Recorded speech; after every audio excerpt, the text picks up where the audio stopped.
आज हम पढ़ेंगे महाराणा जयसिंह जी के बारे में। महाराणा जयसिंह जी राज सिंह प्रथम के पुत्र, मेवाड़ के महाराणा। आपका जन्म सन 1653 में हुआ था। आपने 1680 से लगाकर 1698 तक मेवाड़ के महाराणा के रूप में काम किया था।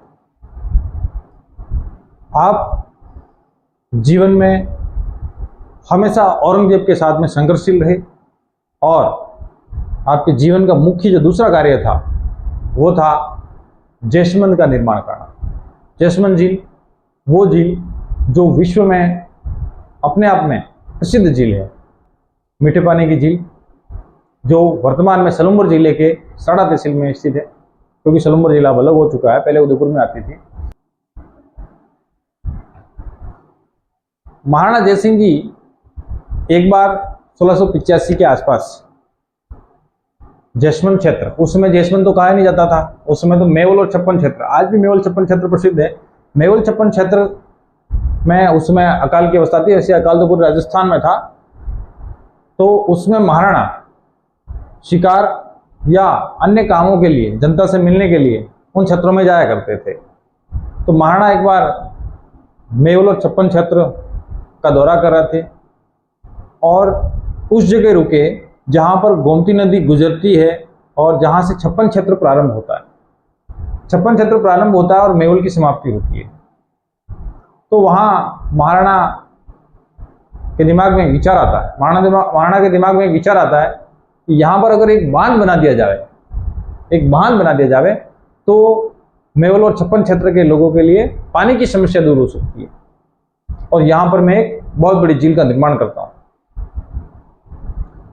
फिर क्या था, महाराणा ने अपने मंत्री को बुलाया, मंत्री के सामने प्रोजेक्ट रख दिया, कहा कि यहाँ एक झील का निर्माण करना पड़ रहा है जिससे यहाँ की पानी की समस्या पूरी तरीके से समाप्त हो जाए। आगे क्या होता है कहानी में कि जयसिंह जी के साथ में गलालिंग और वक्ता नामक दो व्यक्ति, जो पूर्वी देश के पूर्वी राजा के रूप में विख्यात थे, ये किंवदंती है। गलालिंग और वक्ता दोनों का इतिहास में ऐसा कोई प्रमाण मिलता नहीं। लोक कथाएं और उस क्षेत्र में आज भी मेवल छप्पन क्षेत्र में गलालिंग, वक्ता, डिबोडांगी, इनके बारे में बात की जाती है। उस किंवदंती को भी हमने इसमें इंक्लूड किया है, उस पर हमने थोड़ा प्रकाश डालने की कोशिश की है। गलालिंग और वक्ता पूर्वी देश के पूर्वी राजा के नाम से विख्यात थे। इसमें एक कैरेक्टर और है जिसका नाम डिबोडांगी, जिनका ओरिजिनल नाम हमराडांगी के नाम से जाना जाता है और बताया जाता है कि वो वीरपुरा गांव से थे। जैसमंद के जस्ट पास में, जैसमंद के जो बांध बना हुआ है उसके जस्ट पास में गांव पड़ता है वीरपुरा, और वहाँ एक प्राचीन मंदिर है गातोड़जी भगवान का, वही वीरपुरा गांव। वहाँ के हमराडांगी, जिन्हें लोग डिबोडांगी के नाम से जानते थे, वो भी वहीं के थे। अब क्या होता है कि किंवदंती के अनुसार गलालिंग और वक्ता भी इस जैसमंद निर्माण कार्य में, वैसे तो कई मजदूर थे लेकिन गलालिंग और वक्ता की एक अलग ही मिस्ट्री है। वो थोड़े मजदूरों में जो होता है ना, थोड़ा सा बड़ा आदमी जो मजदूरों को संभाल रहा है, भैया ये काम करो, उनमें थे वो, इसलिए विख्यात भी थे। गलालिंग और वक्ता काका भतीजा थे। अब क्या करते हैं, जैसमंद निर्माण कार्य शुरू होता है। गोमती नदी आप देख पा रहे हैं, गोमती नदी पे बांध बनाने का काम शुरू हो जाता है। बांध बनते बनते कुछ समय होता है, उसके बाद फिर बारिश का समय आ जाता है। बारिश का समय आता है तब गोमती नदी फिर अपने वेग में बहने लगती है, क्योंकि गोमती नदी की शुरुआत जो है चित्तौड़गढ़ के आसपास से है। इसका मतलब पानी का बहाव भी तेज है। उसमें गोमती नदी जिस नाके से निकलती है, जहां पर जैसमंद बांध बनाया जा रहा था, वहां तक आते आते जैसमंद उस नाके से निकलते निकलते उसमें 9 नदी और 99 नाले, ये सब शामिल हो जाते हैं। तो उसका वेग कितना तेज रहता होगा। तो हर साल बांध शुरू किया और फिर जैसमंद वापिस वो फूट जाए। उसमें नामकरण नहीं हुआ था लेकिन वो बांध फिर से टूट जाए। गलालिंग और वक्ता चिंतित, क्योंकि लोकल काम वो संभाल रहे थे। महाराणा भी उन पर नाराज हुए और वहां के जो भी जिन लोगों को काम सौंप रखा था उन पर नाराज हुए कि भाई आखिर तुम क्यों नहीं बांध पा रहे हो? फिर कुछ समय बाद महाराणा को एक सपना आता है। सपने में माँ भवानी प्रकट होती है, उनको कहती है कि जो मैं बोल रही हूँ वो कर, उस तरीके से इस बांध को बांध, और किसी एक व्यक्ति से या वहां पर एक कोई तुझे विशेष बलि देनी पड़ेगी। तो महाराणा ने विचार किया फिर बलि तो मेरे को देनी पड़ेगी तब जाके, क्योंकि प्लान तो बहुत बड़ा ले लिया है मैंने। कितनी अशर्फियां उस समय उन्होंने खर्च कर दी थी। जैसमंद बांध बनाना भी जरूरी था क्योंकि लोगों की समस्या दूर हो जाती। जैसमंद बांध बनाने का प्लान भी इतना बड़ा था कि कुराबड़ बम्बुरा की रानियां अपने महल से जब निकले तब जैस्मिन के पानी से वो पानी भर के घर में ले जाएं। उनका प्लानिंग इतना बड़ा था। जैस्मिन का जो विस्तार है इतना बड़ा रखने का प्लान था महाराणा जय सिंह जी का। फिर उस समय डिबो डांगी नामक व्यक्ति वीरपुरा गांव का, वो कहता है जिस बलि की आपको आवश्यकता है उस बलि में मैं अपनी बलि देने के लिए तैयार हूं, मैं अपना जीवन त्याग देने के लिए तैयार हूं लोगों की भलाई के लिए। अगर ये बांध अगर बनता है तो लोगों को कितनी भलाई होगी, उसके लिए मैं तैयार हूं। डिबो डांगी पाया भरते हैं। पाया भरने का मतलब यह है कि निर्माण कार्य शुरू करवाते हैं और खुद दीवार में चुन जाते हैं जीवित।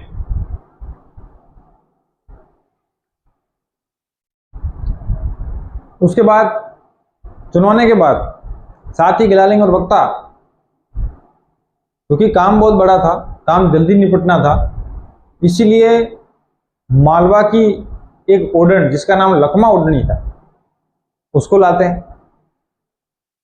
उसको इसलिए लाते हैं क्योंकि उसके पास 1.25 लाख गधे थे उस समय, तो बहुत बड़ी ठेकेदार मानी जाती थी, तो उसको लाए। क्योंकि जैसमंद झील के निर्माण में जावर माइंस का शीशा यूज हुआ है, यानी कि जावर माइंस की मिट्टी यूज हुई है।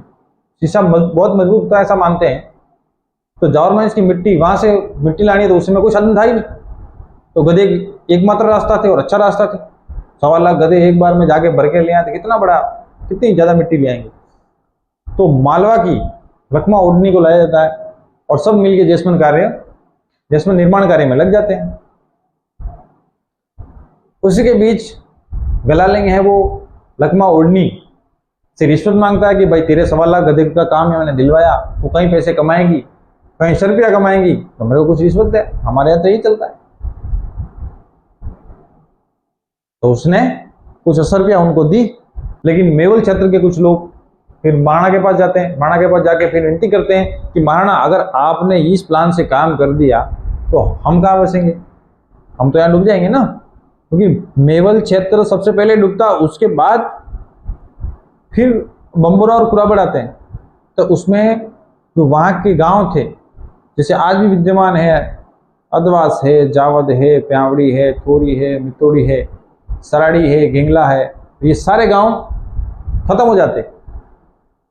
वो सब लोग उनसे विनती करते हैं कि महाराणा आप हमारे बारे में विचार कीजिए, क्योंकि इतना अगर बड़ा बांध दिया तो हमारे घर तो डूब जाएंगे, हमारी खेती डूब जाएगी। तो महाराणा उस बात को मानते हैं, फिर कुछ उसकी ऊंचाई जैसमंद बांध की कम रखते हैं। इसी बीच लखमा ओडनी नाराज हो जाती है। वो कहती है कि मैं जैसमंद निर्माण में इतना सहयोग कर रही हूं, मैं मालवा से आई हूं, और मालवा से आने के बाद मुझे यह सम्मान तो ठीक है, मेरे से रिश्वत ली जा रही है।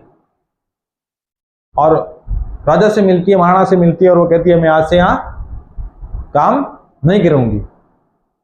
बेसिकली ये कहा जाता है कि 2.5 दिन का काम बाकी था, और तभी वो महाराणा के पास में जाती है और बता देती है कि अब मुझे काम नहीं करना आपके साथ। काम इसलिए नहीं करना क्योंकि मेरे से रिश्वत ली जाती है, और मैं क्या रिश्वत दूंगी क्या, मैं मालवा से यहाँ पर आई। अब महाराणा गलालिंग को बुलाते हैं और गलालिंग को कहते हैं भाई तूने ये तो गलत काम किया, और तेरे को अगर कुछ चाहिए था तो मेरे से कोई गांव मांग लेता, अरे मेवाड़ मांग लेता। लेकिन उन लोगों की समस्या तो दूर हो जाती। बिना लखमा ओडनी के वो जैसमंद कार्य निर्माण नहीं हो रहा, और मेवाड़ की बात जाके वो मालवा में कहेगी, अपनी इज्जत क्या रहेगी। महाराणा गलालिंग को सजा देते हैं। सजा ये है कि देश निकालो कर देते हैं, काला घोड़ा देते हैं और काले वस्त्र पहना के इसको भाई इस अपने देश से निकाल दो। अब लकमा उडरी नाराज होकर जा रही है रास्ते में, तो कुछ मिट्टी बच गई होगी। 1.25 लाख गधे हैं, 1.25 लाख गधे तो मिट्टी बच गई होगी, उनको जाना माड़वा। तो उन्होंने थोड़ा सा जैसलमेर से थोड़ा दूर 5-7 किलोमीटर दूर, जहाँ पे बांध बना था वहां से 5-7-10 किलोमीटर दूर थोड़ा सा रेस्ट किया। फिर अपने जो गधे हैं, माकड़सीमा नाम का एक जो गांव है, उसमें गधों के ऊपर जो भी ओढ़ थे उन सभी को खाली किया, उनको वहां झटक दिया। 1.25 लाख गधों के ऊपर जो थोड़ी थोड़ी मिट्टी थी, उनको झटकने से वहां पर एक पाल का निर्माण हो जाता है, वहां एक तालाब का निर्माण हो जाता है, जिसे माकड़सीमा तालाब के नाम से जाना जाता है। आज भी वो विद्यमान है। तो इतने गधे थे और 2.5 दिन का जो काम बाकी रहा था, उसके लिए लकमा उडरी ने एक श्राप भी दिया था कि जैसलमेर पे हमेशा अमर टांकी बजेंगी। अमर टांकी का मतलब हमेशा कुटकुटारा कुछ में कुछ चलता रहेगा। जैसलमेर का वो 2.5 दिन का काम कभी पूरा नहीं होगा।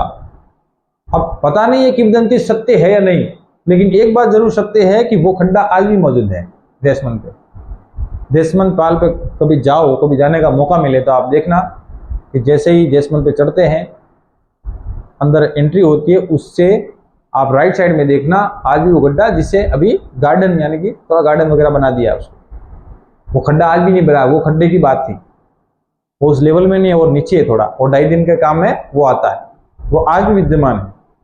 फिर उसके बाद जैसलमेर झील से 2 नहरें निकलती है। एक नहर जिसका नाम श्यामपुरा है, जो जैसलमेर जो पाल बंदी है वहीं से निकलती है, श्यामपुरा नहर। दूसरी बाट नहर, जहाँ से जैसलमेर ओवरफ्लो होता है, पानी जब ज़्यादा बढ़ जाता है तो ओवरफ्लो होता है, खेराड़ होकर निकलती है। खेराड़ एक गांव है, वहाँ से होकर निकलती है। तो उस नहर को बाट कहते हैं, और लोकल आम भाषा में बाट कंपनी नहर भी कहते हैं। और कंपनी इसलिए लगाते हैं क्योंकि मेवाड़ शुगर मिल्स की वहाँ कंपनियां वगैरह आती थी, तो उसको पानी जाता था, तो उसको बाट कंपनी भी। जैसलमेर झील के ऊपर नर्मदेश्वर महादेव का मंदिर भी है। वहाँ पर 6 हाथी की संगमरमर की मूर्तियां भी हैं। वहाँ पर रोटी रानी का महल भी है। महाराणा जयसिंह जी की एक रानी, जिनका नाम कमला कंवर था, वो जयसिंह जी से नाराज हो जाती है, तो उनके लिए वो महल था, रूठी रानी का महल। और एक दूसरा महल है जिसका नाम है हवा महल। वहाँ पर 2 महल आज भी विद्यमान है, रूठी रानी का महल और हवा महल। जैसलमेर झील के अंदर 7 टापू, जिसमें सबसे बड़ा जो टापू है उसको बाबा का भांगड़ा कहते हैं, और स्थानीय भाषा में वहाँ के लोग उसको बाबा मंगरा कहते हैं। सबसे छोटा टापू प्यारी के नाम से जाना जाता है। प्यारी, वहाँ पर एक लोकल गांव है राजपूतों का, प्यावड़ी, उसी के आसपास प्यारी नामक टापू है। इसी के साथ आज के लिए इतना ही, फिर मिलेंगे अगले एपिसोड में। तब तक के लिए जय हिंद, जय भारत। आप नॉलेज वाला 06 को लाइक और सब्सक्राइब करना भूलना मत।